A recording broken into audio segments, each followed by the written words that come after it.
एक फकीर एक देश की यात्रा पर निकला। जब रास्ते में रात हो गई तो वो एक व्यक्ति के घर रुक गया। उस व्यक्ति का नाम था आनंद। आनंद ने उस फकीर की खूब सेवा की और दूसरे दिन आनंद ने फकीर को उपहार देकर विदा किया। वह फकीर आनंद की सेवा से बहुत खुश हो गया और दुआएं देने लगा कि हे भगवान, आनंद को हमेशा खुश रखना और वह हमेशा दिन प्रतिदिन आगे बढ़ता रहे, समृद्धि को प्राप्त हो। इस बात पर आनंद हंसने लगे और फकीर से आनंद बोले, हे फकीर, जो है वह भी अब नहीं रहने वाला है। इस बात पर फकीर आनंद की तरफ देखता ही रह गया और वहां से आगे चला गया। कुछ साल बाद फिर फकीर आनंद के घर आया और देखा सारा धन और सारी संपत्ति सब कुछ चला गया है।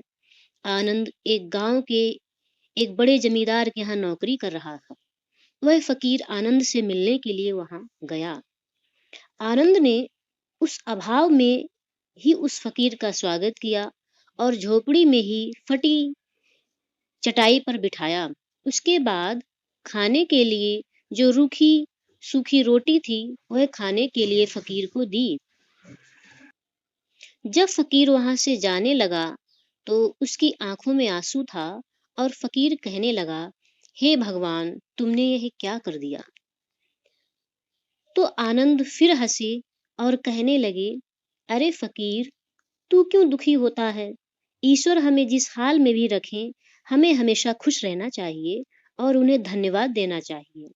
समय सदा बदलता रहता है और इतना ही नहीं, यह भी नहीं रहने वाला है जो इस समय है।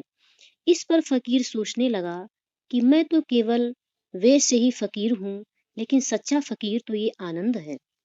कुछ साल बाद फकीर फिर यात्रा पर निकला और आनंद से मिला और देखा तो देखता ही रह गया, क्योंकि सब कुछ बदल चुका था। आनंद अब जमींदारों का जमींदार बन चुका था। उसे मालूम हुआ कि आनंद जिस जमींदार के यहाँ नौकरी कर रहा था उसकी कोई संतान नहीं थी और सारी संपत्ति और जायदाद आनंद को ही दे के वो चले गए।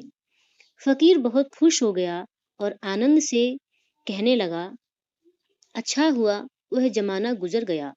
भगवान करे अब तुम ऐसे ही बने रहो। यह बात सुनकर आनंद फिर हंसने लगे और कहने लगे, फकीर, अभी भी तेरी नादानी बनी हुई है। फकीर ने फिर आनंद से पूछा, क्या यह भी नहीं रहने वाला है। तो आनंद ने उत्तर दिया, हाँ, या तो यह चला जाएगा या फिर इसको अपना मानने वाला ही चला जाएगा। यहाँ पर कुछ भी रहने वाला नहीं है। अगर कोई चीज शाश्वत है तो वह है हमारी आत्मा, वह है हमारे मन की शक्ति, वह है हमारे मन का सुकून, और बाकी जो कुछ भी है वह हमेशा रहा ही नहीं है, ना रह सकता है। फकीर ने आनंद की बातों को बहुत ही ध्यान से सुना और वापस चला गया। कुछ सालों के बाद फिर फकीर जब उस गांव से गुजरा तो आनंद का महल तो है, लेकिन उसमें आनंद है ही नहीं। उसमें कबूतर गुटरगू कर रहे हैं। आनंद अब इस दुनिया में नहीं रहे, उनकी मृत्यु हो चुकी थी। वह फकीर मन ही मन सोचने लगा कि यह एक इंसान जिंदगी भर कितना दौड़ता रहता है और रोता रहता है, दुखी होता रहता है।